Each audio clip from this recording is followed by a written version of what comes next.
بسم اللہ الرحمن الرحیم۔ نوائے وقت کے چیف آپریٹنگ افسر lieutenant colonel retired Ahmed Nadeem Qadri کی نوائے وقت میں ایک تحریر شائع ہوئی ہے۔ یہ ان کا حجاز مقدس کا سفر ہے۔ کئی مرتبہ یہ اس پاک سرزمین پر جا چکے ہیں، اس مقدس سرزمین کی وزٹ کر چکے ہیں، حج کے لیے بھی گئے، کئی عمرے بھی کیے، لیکن پہلی مرتبہ انہوں نے اس روداد کو قلم بند کیا ہے اور پہلی قسط نوائے وقت میں شائع ہوئی ہے جس پر ہم نے ولاگ بنایا ہے۔ اس پہلی قسط کا انہوں نے عنوان رکھا ہے حضرت محمد صلی اللہ علیہ وآلہ وسلم کی حیات مبارکہ اور پہاڑ۔ میں نے اس کو پڑھا، اس کے بعد اس پر ویلا کیا اور میں نے بھی پہلی مرتبہ سنا ہے کہ نبی اکرم صلی اللہ علیہ وآلہ وسلم کی زندگی میں پہاڑوں کی کتنی زیادہ اہمیت تھی۔ یہ سارا کچھ پڑھنے کے بعد ہی میں نے فیصلہ کیا کہ اس پر ویلا کیا جائے اور یہ اس کی پہلی قسط ہے۔ آئندہ کرنل صاحب اس کے بارے میں جو لکھیں گے، دوسری قسط ہوگی، تیسری قسط ہوگی، جتنی بھی قسطیں ہوں گی، یہ ہمارے ایمان کا حصہ ہے کہ حجاز مقدس جانا، وہاں پہ عقیدتوں کے پھول نشاور کرنا۔ کرنل صاحب کی طرف سے ایک تو پہاڑوں کی اہمیت کو بیان کیا گیا ہے، دوسرے کرنل صاحب کی طرف سے حضرت آمنہ نبی اکرم صلی اللہ علیہ وآلہ وسلم کی والدہ کی مرکز پر حاضری بھی دی گئی ہے، اور یہ کتنا مشقت والا سفر تھا۔ آئیے آپ کے سامنے رکھتے ہیں پوری کی پوری روداد جو کرنل صاحب نے نوائے وقت میں لکھی ہے۔ 2004 میں مجھے اپنی اہلیہ نگہت کے ہمراہ ایک پرائیویٹ گروپ کے ساتھ حج کرنے کی سعادت نصیب ہوئی۔ ارکان حج ادا کرنے کے علاوہ مکہ معظمہ اور مدینہ طیبہ میں مقامات مقدسہ پر جانے کی سعادت بھی حاصل ہوئی، لیکن شدید خواہش کے باوجود ان دونوں مقدس شہروں کے علاوہ کہیں اور نہ جا سکے۔ خوش قسمتی سے 2023 میں میرا ایک بیٹا سید شاداب حسن ملازمت کے سلسلے میں سعودی عرب کے دارالحکومت ریاض میں مقیم تھا۔ اس نے ہم میاں بیوی کو عمرہ کرنے کی دعوت دی۔ یوں ہم 2023 کے اوائل اور اواخر میں 2 مرتبہ عمرہ کی سعادت حاصل کر پائے۔ ہم نے دونوں مرتبہ ریاض لینڈ کیا اور کچھ دن ریاض، دمام اور الخیبر میں گزارنے کے بعد بذریعہ سڑک طائف، مکہ معظمہ، مدینہ طیبہ اور وہاں سے براستہ القصیم، ریاض اور پھر بذریعہ ہوائی جہاز لاہور پہنچے۔ مکہ معظمہ سے مدینہ طیبہ کے لیے دونوں مرتبہ ہم نے مختلف روٹ اختیار کیے۔ پہلی مرتبہ ہجرہ روڈ سے سفر کیا اور دوسری بار عام معروف راستے سے سفر کیا۔ ان اسفار کے دوران جہاں علم اور حقیقتوں کے نئے دریچے واہ ہوئے، وہیں نبی اکرم صلی اللہ علیہ وآلہ وسلم کی زندگی کا ایک نیا پہلو بھی آشکار ہوا۔ یہ پہلو آپ کی حیات طیبہ میں پہاڑوں کی اہمیت ہے۔ سیرت طیبہ کا ایک ادنا سا قاری ہونے کی انتہائی محدود علم اور مطالعہ ہونے کے باوجود مجھے یہ گمان گزرتا ہے کہ اس عنوان کے تحت اس موضوع پر اس سے پہلے کبھی کسی نے طبع آزمائی نہیں کی، اور اگر کسی نے سبقت لی ہے تو میرے قارئین مجھے ضرور مطلع فرمائیں تاکہ میں اس سے استفادہ کر سکوں۔ مجھے اپنی علمی کم مائگی کا شدت سے ادراک ہے کہ اس عظیم و شان موضوع کو کیسے رقم تراز کروں، تاہم میرے دل کے نہاں خانوں میں یہ شوق شدت اختیار کیے ہوئے ہے کہ میں نبی محتشم صلی اللہ علیہ وآلہ وسلم کی حیات طیبہ کے بارے میں ایک نیا دریچہ واہ کروں۔ نبی اکرم صلی اللہ علیہ وآلہ وسلم کی حیات طیبہ کا ایک ایک گوشہ دنیا کے سامنے آشکار ہو چکا ہے، لیکن عشاق رسول قیامت تک آپ کی حیات طیبہ کے ایک ایک پہلو پر اپنی محبتوں اور عقیدتوں کے پھول آپ کے قدموں پر نشاور کرتے رہیں گے۔ ایک ایسی عقیدت مندانہ جسارت میں بھی کر رہا ہوں۔ میری اس تحریر کا موضوع نبی کریم صلی اللہ علیہ وآلہ وسلم کی زندگی اور پہاڑ ہے۔ ولادت سعادت حضرت محمد صلی اللہ علیہ وآلہ وسلم کی ولادت باسعادت جس پر نور گھر میں ہوئی، وہ شعب بنو ہاشم کے دامن میں سوق اللیل پر واقع پہاڑ کی ترائی میں ہے، جو صفا پہاڑی سے آدھے کلومیٹر سے بھی کم فاصلے پر واقع ہے۔ جب ہارون رشید کی والدہ آل خضران نے حج کیا تو اس نے نبی کریم کی ولادت والا مکان خرید کر اسے مسجد میں تبدیل کر دیا۔ یہ مسجد صدیوں بعد 1950 تک قائم رہی۔ 1953 میں مکہ کے میئر شیخ عباس یوسف قطان نے مکان کی بنیادوں کے اوپر لائبریری قائم کر دی جو اب تک قائم ہے۔ 2004 میں مجھے اس لائبریری نبی اکرم صلی اللہ علیہ وآلہ وسلم کی جائے پیدائش کے اندر جانے کا شرف حاصل ہوا۔ اس وقت کیا کیفیات تھیں، قلم اور الفاظ اس کا احاطہ کرنے سے قاصر ہیں۔ بچپن مکہ کے شرفاء کا دستور تھا کہ جب بچہ 8 دن کا ہو جاتا تو اسے دیہات کی صاف شفاف آب و ہوا میں نشو و نما کے لیے بھیج دیا جاتا اور ایسی عورتوں کے حوالے کر دیا جاتا جو بچوں کی پرورش کرتی تھیں اور معاوضہ لیتی تھی۔ آپ کی ولادت باسعادت کے بعد آپ کو حضرت حلیمہ سعدیہ کے حوالے کر دیا گیا جو آپ کو اپنے قبیلے بنو سعد لے گئیں۔ یہ جگہ طائف سے تقریباً 100 کلومیٹر کے فاصلے پر ہے۔ حضرت حلیمہ سعدیہ کے گاؤں کا نام شوتا تھا۔ حضرت حلیمہ سعدیہ کا گھر ایک پہاڑی پر واقع تھا۔ اب گھر تو نہیں ہے مگر کمروں کی 4 دیواری کے پتھروں کے نشانات موجود ہیں۔ ان کے اندر جائے نماز بچھے ہوئے ہیں۔ اس احاطے میں میں نے اور میری اہلیہ نے شاداب کی امامت میں قصر نماز ادا کی۔ گہرے نیلگوں آسمان پر سفید بادلوں کی ٹکڑیاں تیر رہی تھیں۔ ایک صاحب نے بتایا کہ یہ ابر رحمت یہاں ہر وقت چھایا رہتا ہے۔ نبی اکرم صلی اللہ علیہ وآلہ وسلم کا اپنا بچپن ان پہاڑیوں میں گزرا اور یہاں آپ نے چلنا اور دوڑنا سیکھا۔ یہی بکریاں چرائیں۔ آپ کے یہی قیام کے دوران شق و صدر کا واقعہ اسی پہاڑ کے دامن میں پیش آیا۔ ہم نے دور سے جگہ کی زیارت کی کیونکہ تارے لگا کر اس جگہ کو بند کر دیا گیا تھا اور ہم خواہش کے باوجود آگے نہ جا سکے۔ کرنل احمد ندیم قادری مزید کہتے ہیں کہ نبی اکرم صلی اللہ علیہ وآلہ وسلم کی ننہال بنو نجار یثرب میں تھی۔ یثرب بحر احمر سے 160 کلومیٹر کے فاصلے پر ہے۔ آپ کی والدہ ماجدہ حضرت آمنہ آپ کو ننہال سے ملوانے حضرت عبدالمطلب اور اپنی خادمہ ام ایمن کی معیت میں عازم مدینہ ہوئیں۔ آپ تقریباً 1 ماہ وہاں کی خوشگوار آب و ہوا میں رہے۔ یہ تقریباً 500 کلومیٹر کی مسافت تھی۔ مکہ واپسی کے سفر میں حضرت آمنہ بیمار ہو گئیں اور ابو الابوا کے مقام پر رحلت فرما گئیں اور وہیں ایک پہاڑی پر آسودہ خاک ہوئی۔ اس وقت آپ کی عمر 6 سال تھی۔ حضرت عبدالمطلب اور حضرت آمنہ کی خادمہ ام ایمن کے ساتھ مکہ واپس تشریف لائے۔ میں نے 2023 میں مکہ معظمہ سے مدینہ طیبہ کا سفر بذریعہ ہجرہ روڈ اختیار کیا۔ نوائے وقت کے میرے ایک برخوردار ساتھی محبی معروف صحافی فیصل ادریس بٹ جو اب ماشاءاللہ سچ ٹی وی کے صدر ہیں، انہوں نے میری آتش شوق کو مہمیز بخشی۔ چنانچہ ان کی پرزور تجویز پر میں نے شاداب سے کہا کہ ہم ابو الابوا میں حضرت آمنہ کی جائے مدفن کی زیارت کرنا چاہتے ہیں۔ مدینہ سے الابوا کا فاصلہ تقریباً 222 کلومیٹر ہے اور تقریباً 2.5 گھنٹے کا سفر ہے، لیکن شاداب جو سعادت مندی میں میرے بچوں ردا، نایاب اور ساجد سے کم نہیں، سر تسلیم خم کرتے ہوئے ہمیں الابوا نبی اکرم صلی اللہ علیہ وآلہ وسلم کی والدہ کے مرکز اقدس پر لے گئے جو ایک پہاڑی کے اوپر ہے۔ ہم باوجود پہاڑی کے اوپر نہیں جا سکے۔ پہلے جائے مدفن پر قبر کے آثار تھے لیکن 1998 میں ان آثار کو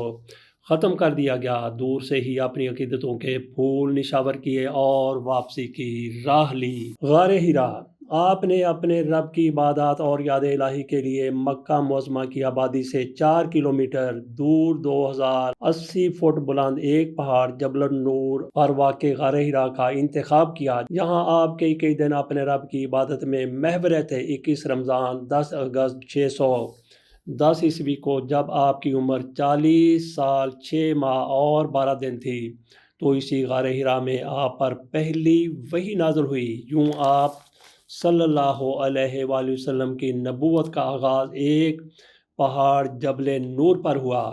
اعلان نبوت کے لیے آپ نے صفا پہاڑی کا انتخاب کیا جہاں آپ نے قریش مکہ کو اکٹھا کر کے فرمایا، لوگو اگر میں تم سے یہ کہوں کہ اس پہاڑی کی پشت پر ایک لشکر جرار جمع ہے اور تم پر حملہ کرنے کے لیے آمادہ ہے تو کیا تم مجھ پر یقین کرو گے؟ لوگوں نے کہا، ہم نے آپ کو ہمیشہ صادق اور امین پایا ہے، اس لیے آپ جو کچھ کہہ لیں وہ بلا شبہ حق اور صداقت پر مبنی ہوگا۔ تب آپ نے فرمایا تو لوگو میں تم کو اللہ واحد کی جانب بلاتا ہوں اور بت پرستی کی نجاست سے بچانا چاہتا ہوں۔ تم اس دن سے ڈرو جب تمہیں اللہ کے سامنے حاضر ہو کر اپنے اعمال و کردار کا حساب دینا ہے۔ یوں آپ نے اپنی نبوت کا اعلان ایک پہاڑی سے کیا۔ شاب ابی طالب۔ اعلان نبوت کے بعد مشرکین مکہ نے آپ اور آپ کے ساتھیوں کو بے پناہ تنگ کرنا شروع کیا۔ بالآخر انہوں نے حضرت محمد صلی اللہ علیہ وآلہ وسلم اور آپ کے ساتھیوں بنو ہاشم اور عبد المطلب کو ہجرت سے 7 سال پہلے یکم محرم بمطابق 30 ستمبر 615 مکہ سے نکل کر شاب ابی طالب کی تنگ گھاٹی میں رہنے پر مجبور کیا۔ یہ وادی جس کے جنوب میں جبل ابو قبیس اور شمال میں جبل ابیض ہے میں رہنے پر مجبور کیا، جہاں آپ صلی اللہ علیہ وآلہ وسلم اور آپ کے ساتھی 3 سال انتہائی مشکل حالات میں رہے۔ جبل ابو قبیس جو ایک مقدس پہاڑ ہے اور حرم کے مشرق پر واقع ہے کے متعلق خیال کیا جاتا ہے کہ روئے زمین پر اللہ تعالیٰ نے سب سے پہلا پہاڑ جبل ابو قبیس تخلیق کیا۔ اس کا مغربی سرا خانہ کعبہ کی طرف ہے۔ اس کی بلندی 420 میٹر ہے۔ جب اللہ تعالیٰ نے حضرت آدم علیہ السلام کو خانہ کعبہ کی تعمیر کا حکم دیا تو خیال کیا جاتا ہے کہ بیت اللہ کی تعمیر کے لیے حضرت آدم علیہ السلام نے جبل ابو قبیس سے پتھر لیے۔ اسی پہاڑ کے فوٹ ہل میں حضرت آدم علیہ السلام کی وفات ہوئی اور اسی پہاڑ میں جبل ابو قبیس کی بلندی پر کھڑے ہو کر نبی اکرم صلی اللہ علیہ وسلم نے چاند کی طرف اشارہ کیا اور چاند 2 ٹکڑے ہو گیا۔ چنانچہ شق القمر کا واقعہ بھی اسی پہاڑ پر ہوا۔ سفر طائف۔ آپ صلی اللہ علیہ وآلہ وسلم نے تبلیغ اسلام کے لیے مکہ سے باہر طائف کا سفر اختیار کیا۔ مکہ سطح سمندر سے 909 فٹ بلند ہے، جبکہ طائف جو السراوت ماؤنٹین رینج پر واقع ہے سطح سمندر سے 6165 فٹ بلند ہے۔ مکہ سے طائف کا فاصلہ بذریعہ سڑک تقریباً 90 کلومیٹر ہے۔ مکہ سے طائف کی چڑھائی بہت زیادہ اور کٹھن ہے اور تدریجاً بلند ہوتی جاتی ہے۔ آپ نے تبلیغ اسلام کا سب سے مشکل سفر اس پہاڑی علاقے کا کیا اور 10 دن وہاں قیام کیا۔ آپ کے آزاد کردہ غلام حضرت زید بن حارثہ اس سفر میں آپ کے ساتھ تھے۔ طائف کے گمراہ نوجوانوں نے آپ کو پتھروں سے شدید زخمی کر دیا۔ حضرت جبرائیل علیہ السلام اس موقع پر پہاڑوں کے فرشتہ کے ساتھ آپ کی خدمت میں حاضر ہوئے اور عرض کیا کہ یا رسول اللہ، اگر آپ فرمائیں اہل طائف کو 2 پہاڑوں جبل ابو قبیس اور جبل قیقین کے درمیان کچل دوں۔ لیکن نبی رحمت نے ارشاد فرمایا کہ نہیں، مجھے امید ہے کہ ان کی اولاد میں اللہ عز و جل ایسی نسل پیدا کرے گا جو صرف ایک اللہ کی عبادت کریں گے اور اس کے ساتھ کسی کو شریک نہیں کریں گے۔ سفر طائف کے لیے آپ نے مکہ مکرمہ سے مسجد خیف، وہاں سے مزدلفہ اور مسجد نمرہ، وہاں سے عین زبیدہ، نہر زبیدہ، یہاں سے عرفات، عرفات سے شداد، وہاں سے کیمرہ، یہاں سے ہدا اور ہدا سے طائف کا راستہ اختیار کیا۔ یہ سارا سفر پہاڑی علاقے کا تھا جہاں آپ صلی اللہ علیہ وآلہ وسلم نے 909 فٹ کی بلندی سے 6165 فٹ کی بلندی کا سفر کیا۔ ہجرت نبوی سے پہلے معراج النبی کا واقعہ پیش آیا۔ معراج کی شب جہاں سے نبی اکرم صلی اللہ علیہ وآلہ وسلم نے آخری سفر اختیار کیا، وہ بھی ایک صخرہ چٹان سے تھا جسے اب محفوظ کر دیا گیا ہے۔ پہلی بیعت عقبہ۔ یثرب کے 12 آدمیوں نے حضور کے ہاتھ پر وادی مینا کی اسی گھاٹی میں چھپ کر بیعت کی۔ یہ 12 نبوی کا واقعہ ہے۔ بیعت اس جگہ لی گئی جہاں اب مسجد عقبہ ہے۔ ہجرت مدینہ۔ ہجرت مدینہ تاریخ اسلام اور انسانی تاریخ کا وہ عظیم الشان واقعہ ہے جس کے بعد نبی اکرم صلی اللہ علیہ وآلہ وسلم نے ریاست مدینہ کی بنیاد رکھی اور یہاں سے اسلام کے ایک نئے دور کا آغاز ہوا۔ حضرت جبرائیل علیہ السلام آپ کے پاس اللہ تعالیٰ کی وحی لے کر حاضر ہوئے اور بتایا کہ اللہ تعالیٰ عز و جل نے آپ کو مکہ مکرمہ سے روانگی کی اجازت دے دی ہے اور وقت کا تعین بھی فرما دیا ہے۔ ہجرت کی رات 26 صفر 14 نبوت جمعرات 8 ستمبر 622 آپ نے حضرت علی کرم اللہ وجہہ کو اپنی سبز حضرمی چادر اڑا کر فرمایا کہ تم سو رہو تمہیں ان کے ہاتھوں سے کوئی گزاند نہیں پہنچے گا۔ آپ صلی اللہ علیہ وسلم نے مدینے کے کاروانی راستے جو شمال کے رخ پر جاتا ہے اس کے بالکل الٹ یعنی یمن جانے والے راستے جو مکہ کی جنوب میں واقع ہے پر سفر اختیار کیا اور تقریباً 5500 میٹر کا سفر طے کر کے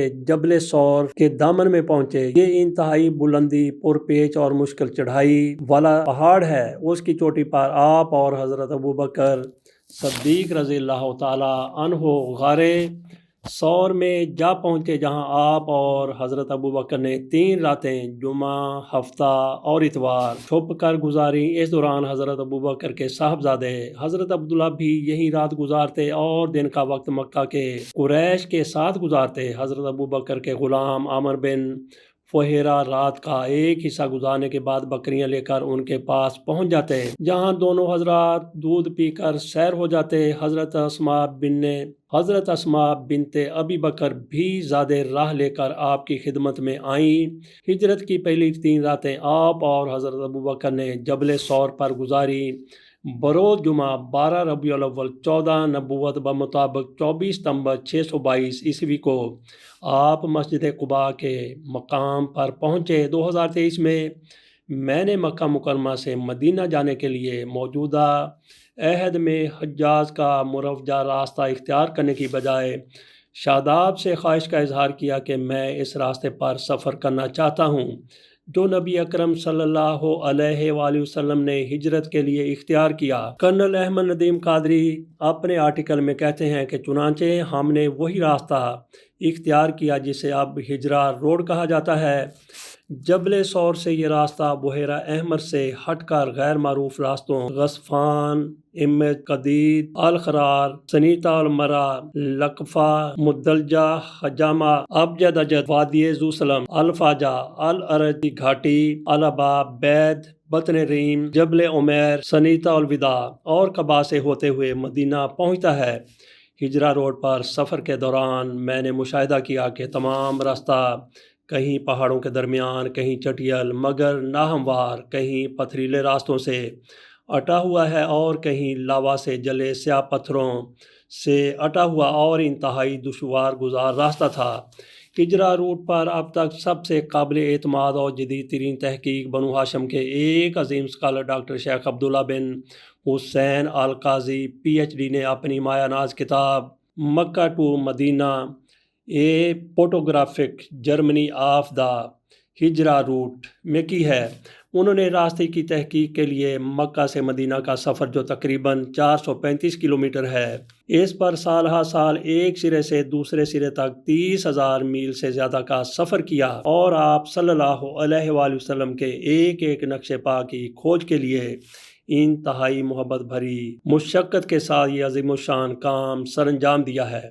کتاب کے مطالعے اور تصاویر سے پتہ چلتا ہے کہ ہجرت کا تمام راستہ انتہائی کٹھن پہاڑوں کے بیچ سے گزرتا ہوا راستہ انہوں نے اس راستے پر پیدل کرس کراس سفر کیا۔ جدید سائنسی سہولتوں کے ساتھ گلوبل پوزیشننگ GPS سسٹم کی مدد کے ساتھ انہوں نے ہر قدم پر کھوج کی سینہ بہ سینہ منتقل ہونے والی روایات کو حاصل کر کے ان کے تجزیے کیے۔ طائف کے رہنے والے عظیم مورخ اور جغرافیہ دان عتیق البلادی الحربی جنہوں نے ہجرت کے بارے میں اپنی ایک کتاب لکھی ہے اپنی وفات سے پہلے شیخ عبداللہ القاضی کے کام کو کسی بھی اسکالر اور محقق کے کام سے بہتر قرار دیا۔ حجاز مقدس کے سفر نامے کا ایک حصہ ہے پہلا حصہ، اس کی دوسری قسط کا انتظار کیجیے۔ یہ تحریر ہے لیفٹیننٹ کرنل ریٹائرڈ سید احمد ندیم قادری کی۔ ان کو پاک فوج کی طرف سے حکومت پاکستان کی طرف سے تمغہ امتیاز مل چکا ہے۔